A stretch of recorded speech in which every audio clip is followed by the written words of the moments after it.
CBS News Today. The afternoon sky over Seoul was gray that day, as if absorbing all the weariness and hidden wounds behind the glitz of the entertainment world. Amid the roar of music and the unwavering love of loyal fans, there lies a darker side often hidden from the cameras, a story of stolen privacy, violated boundaries, and a soul slowly worn down. That day, the world seemed to fall silent when a live broadcast on Weverse revealed more than just the tired face of an idol. It exposed pain long buried and fears long masked by smiles. Jungkook sat in his room, wearing a black hoodie and a cap that shaded part of his face.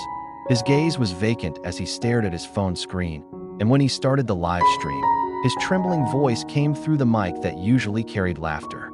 This time, there was no background music, no lighthearted jokes, just silence for a few long seconds, as if he was battling within himself, unsure whether he should speak at all. I don't even know where to begin, he said quietly, eyes downcast.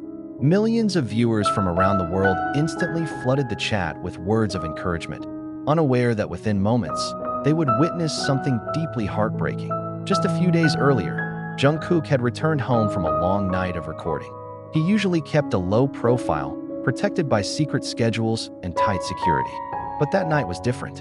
A Sasaeng, an obsessive fan who had previously tried to breach the dorm's security and had even followed him to public restrooms, had been waiting outside his apartment, disguised as a delivery worker. I didn't suspect anything. He wore a mask, a helmet, and carried a package. I thought it was just something from the label. Jungkook's voice shook as he recounted the incident. When he opened the door to accept the package, the man suddenly shoved him inside, knocking Jungkook to the ground. What happened next was a blur, too fast, too dark. Jungkook couldn't see the man's face clearly, but he felt hands yanking his hoodie and heard a chilling whisper in his ear. "Why didn't you reply to my DMs?" The intruder didn't just steal items from Jungkook's home. He stole a sense of safety, a sacred trust in his personal space.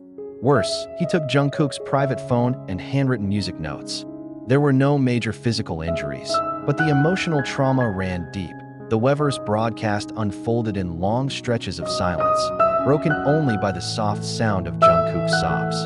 He lowered his head, wiping his tears with the back of his hand, struggling to remain composed. "I've been silent for so long, but I'm tired.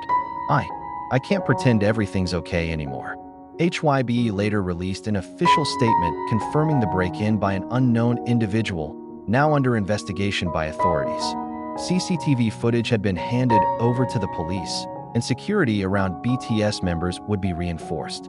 But the cold formality of that statement felt distant from the raw, emotional truth Jungkook had shared. His BTS bandmates quickly reached out with support, both privately and publicly. Jimin was the first to contact Jungkook during the live stream, even attempting to call while it was still ongoing. Jungkook looked at the notification, his eyes swollen with tears, and said softly, "Hyung always knows when I need him." The next day, Korean media exploded with headlines about the incident. But the most touching response came from Jimin's personal post. "Sometimes the deepest wounds don't show on skin, but I saw them in your eyes. I'm here always." In the days that followed, Jungkook decided to take a break from public activities. He canceled a scheduled radio appearance, and several planned promotions for his solo album were put on hold. Armies across the world united in support, flooding social media with love, prayers, and strength. The hashtag #StayStrongJungkook became the global #1 trending topic in just 2 hours. But as with all dark nights, warmth began to return. On the night of July 14th, Jimin visited Jungkook's apartment, bringing homemade soup. In a short video uploaded to Weverse, Jimin could be seen sitting on the floor, ladling soup into a small bowl and handing it to a visibly fragile Jungkook. "You need to eat," he said gently, then sat beside him in silence. Sometimes, silence is the truest form of care. Days turned into weeks, and slowly, Jungkook began to heal. In a handwritten letter posted to Weverse a week later, he wrote, "Thank you for listening, even when I said nothing. I will return, not because I have to, but because I want to. I want to show that I'm not just a strong idol on stage, but a human being who can rise from pain." He ended the note with his signature and a short message. "I love you. To those who love me in healthy ways, you are the reason I'm still here." Though the trauma may never fully fade, the world had learned something vital. Boundaries must be respected, and behind the brilliance of a superstar is a young man named Jungkook who just wants to feel safe in his own home. In the end, this wasn't just a story about the dark side of fame. It was a story of courage, of silent embraces, and of love that knows when to protect instead of possess. In the days following the broadcast, the incident sparked reflection across the K-pop industry.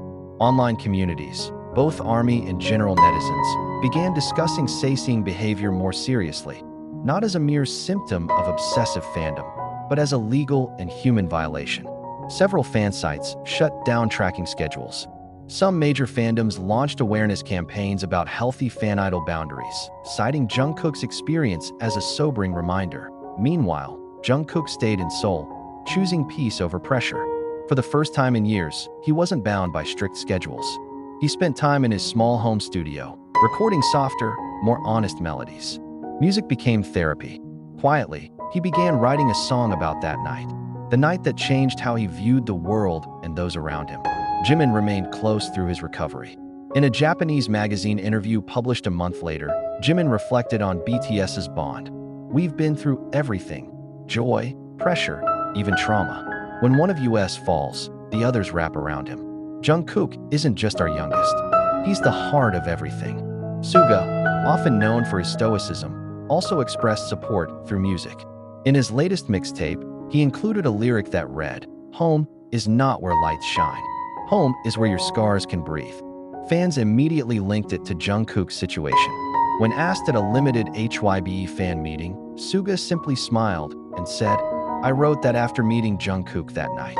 A few weeks later, Seoul police announced that the suspect had been apprehended in Incheon while trying to sell Jungkook's personal items. Early investigations revealed the man had been stalking Jungkook for nearly 3 months and suffered from untreated obsessive disorders. While some sought to understand the perpetrator psychologically, most focused on the need to treat such cases with legal seriousness. Jungkook, who once lit up stages with boundless energy, returned to the public eye at a closed BTS 12th debut anniversary event for select ARMYs. Wearing all white, his eyes still carrying traces of trauma, he spoke with a calm, steady voice. "There was a time I thought I'd never stand here again," he said softly. "But all of you, who gave me unconditional love, who waited without demanding, gave me a strength I didn't know I had."